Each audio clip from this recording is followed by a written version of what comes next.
Kayo po ang nagtatype dito sa form na to. Pag sinabing prepared by you, kayo po yung nagtype, nagsulat. Ako po ang nagsulat, Your Honor. Pero kinukuha niyo po yung sinusulat ninyo mula kay Colonel Lachica. Kumukuha po kayo ng input sa kanya kung anong itatype o isusulat niyo dyan. After we discuss po, Your Honor. Sige. Pagkatapos niyo mag-usap ni Colonel Lachica. Opo, Your Honor. Ibig sabihin po ba nun, pwede yung sabihin kay Colonel Lachica, mali yan. Hindi pwede yan. O Nagtanong, sinusunod niyo lang po lahat ng sinasabi niya? nangutana ako sa iya, Your Honor, kung unsa na, Your Honor, o nganong ka na ang gastuhon, Your Honor. Asa na, paunsa na siya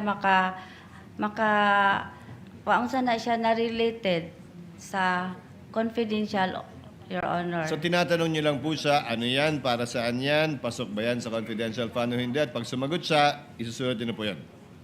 Kung masatisfy ko po sa iyang i-explain sa ko, Your Honor. Pag nakontento kayo sa paliwanag niya, ilalagay niyo pa. Yes, Your Honor. Okay. Okay.